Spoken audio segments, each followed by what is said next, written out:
ಇನ್ನು ಬಂಗ್ಲೆಗುಡ್ಡದಲ್ಲಿ ಹೊಸ ಪಾಯಿಂಟ್ ಗುರುತು ಮಾಡಿರುವಂಥದ್ದು SIT ತಲೆನಲ್ಲಿ ಏನಿದೆ, SIT ಏನು ಮಾಡ್ತಾ ಇದೆ, ಯಾಕೋ ಇದೆಲ್ಲದಕ್ಕೂ ಕೂಡ ಬೇರೆ ತಿರುವನ್ನು ಕೊಡುವಂಥ ಪ್ರಯತ್ನಗಳಾಗ್ತಾ ಇದೆಯಾ? ಯಾಕಂದರೆ SITಗೆ ಅರಣ್ಯ ಇಲಾಖೆ ಗ್ರೀನ್ ಸಿಗ್ನಲ್ ಕೊಟ್ಟಿದೆ, ಅಷ್ಟು ಸುಲಭ ಇರಲಿಲ್ಲ, ಎಲ್ಲವೂ ಫಟಾಫಟ್ ಆಗ್ತಾ ಇದೆ. ಒಂದು ಜ್ಞಾಪಿಸ್ಕೊಳ್ಳಿ, ನೀವು ತೀರದಲ್ಲಿ ಅಗಿಯುವಂಥ ಸಂದರ್ಭದಲ್ಲೂ ಕೂಡ ಮಷಿನ್ಗಳನ್ನು ಬಳಸಬಾರ್ದು ಅಂತ, ಎಷ್ಟು ಬೇಕೋ ಅಷ್ಟೇ ಬಳಸಬೇಕು ಅಂತ ಮೀಸಲು ಅರಣ್ಯ ಇದು. ಆದರೆ ಈಗ ಎಲ್ಲ ಈ ಫಟಾಫಟ್ ಅನುಮತಿ ಸಿಗ್ತಾ ಇದೆ.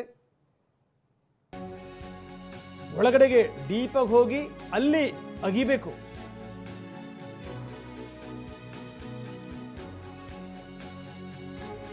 ಸೌಜನ್ಯ ಮಾವ ವಿಠಲ್ನ ಕರೆದೊಯ್ದು SIT ಹಾಜರು ಮಾಡಿತ್ತು. ಅದಾದಮೇಲೆ ವಿಠಲ್ ಯಾವ ರೀತಿ ಒಂದು ವಿಡಿಯೋ ಮಾಡಿಬಿಟ್ಟಿದ್ದ ಅದನ್ನು ಕೂಡ ನೋಡಿದ್ದೀವಿ.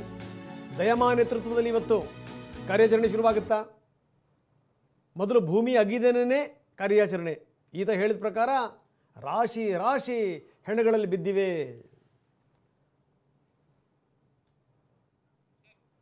ನಾಲ್ಕೈದು ಐದಾರು ಪಿಟ್ಗಳಲ್ಲಿ ಬಿದ್ದಿವೆ. ಪುಟ್ಟ ಪುಟ್ಟ ಮಕ್ಕಳುಗಳ ಹೆಣಗಳೂ ಕೂಡ ಇವೆ, ಅಂದರೆ ಸ್ಕೆಲಿಟನ್ಗಳಿವೆ.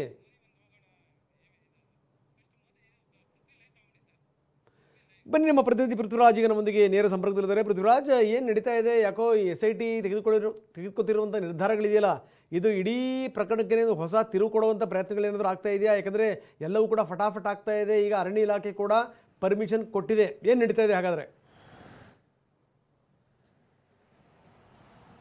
ರಂಗನಾಥ್, ನಿನ್ನೆ ಈ ಒಂದು SIT ಮುಖ್ಯಸ್ಥ ಪ್ರಣಬ್ ಮೊಹಾಂತಿ ಅವರು CMನ ಭೇಟಿ ಆದ ನಂತರ ಕೆಲವೊಂದು ಡೆವಲಪ್ಮೆಂಟ್ಗಳು ನಡೆದಿರುವಂಥದ್ದು. ಇವತ್ತು SIT ತಂಡಕ್ಕೆ ಬೆಳಗ್ಗೆ ಕಾರ್ಯಾಚರಣೆ ಇದೆ, ರೆಡಿ ಇರಿ ಅನ್ನೋ ಮಾಹಿತಿಯನ್ನು ಕೂಡ ಕೊಟ್ಟಿರುವಂಥದ್ದು. ಇವತ್ತು ಒಂದು 10 ರಿಂದ 11 ಗಂಟೆ ಸುಮಾರಿಗೆ ಬಂಗ್ಲೆಗುಡ್ಡಕ್ಕೆ ಹೋಗಿ ಕೆಲವೊಂದು ಕಾರ್ಯಾಚರಣೆಯನ್ನು ಮಾಡುವಂತಹದ್ದು ಬಹುತೇಕ ನಿಚ್ಚಳವಾಗಿದೆ. ಸದ್ಯಕ್ಕೆ ಅಲ್ಲಿ ಏನಕ್ಕೆ ಹೋಗ್ತಾರೆ, ಅಲ್ಲಿ ಏನು ಮಾಡ್ತಾರೆ ಅನ್ನೋದು ಇನ್ನೂ ಕೂಡ ಅಂದರೆ ಗೊಂದಲದಲ್ಲೇ ಇರುವಂಥದ್ದು. ಯಾಕೆಂತೇಳಿದರೆ ಉಪವಿಭಾಗಾಧಿಕಾರಿ ಅಂದರೆ AC ಅವರಿಗೂ ಕೂಡ ಯಾವುದೇ ರೀತಿ ಇನ್ಫಾರ್ಮೇಷನ್ ಕೊಟ್ಟಿಲ್ಲ, ಮತ್ತು ವಿಠಲ್ ಗೌಡಗೂ ಕೂಡ ವಿಠಲ್ ಗೌಡನನ್ನು ಕೂಡ SIT ಅವರು ಕರೆದಿಲ್ಲ. ಆದರೆ SIT ತಂಡ ಈಗ ಸೋಕೋ ಟೀಮ್ ಆಗಿರ್ಬೋದು, SIT ತಂಡದ ವಿವಿಧ ಅಧಿಕಾರಿಗಳು ಮತ್ತು ಬೇರೆ ಬೇರೆ ಅಂದರೆ ಸ್ಥಳೀಯ ಆಡಳಿತದ ಜನಪ್ರತಿನಿಧಿಗಳು, ಸ್ಥಳೀಯ ಆಡಳಿತದ ಅಧಿಕಾರಿಗಳನ್ನೆಲ್ಲರನ್ನೂ ಕೂಡ ಈಗ ಬರೋದಕ್ಕೆ ಹೇಳ್ಕೊಂಡಿರುವಂಥದ್ದು. ಮತ್ತು ಬಂಗ್ಲೆಗುಡ್ಡಕ್ಕೆ ಹೋಗಿ ಅಲ್ಲಿ ಕೆಲವೊಂದಿಷ್ಟು ಕಾರ್ಯಾಚರಣೆಯನ್ನು ಮಾಡಲಿಕ್ಕೂ ಕೂಡ ಎಲ್ಲ ತಯಾರಿಗಳು ಇವಾಗ SITಯಲ್ಲಿ ನಡೆದಿರುವಂಥದ್ದು. ಅಂದರೆ ಪ್ರಮುಖವಾಗಿ ಅಲ್ಲಿಗೆ ಹೋಗಿ ಉತ್ಖನನವನ್ನು ಮಾಡ್ತಾರೆ. ಉತ್ಖನನವನ್ನು ಮಾಡಲಿಕ್ಕೆ ಚಾನ್ಸಸ್ ತುಂಬ ಕಡಿಮೆ ಇದೆ. ಯಾಕೆಂತ ಹೇಳಿದ್ರೆ ಯಾವುದೇ ರೀತಿ ಪಾಯಿಂಟನ್ನು ಗುರುತು ಮಾಡಿಲ್ಲ, ಏನೂ ಆಗಿಲ್ಲ.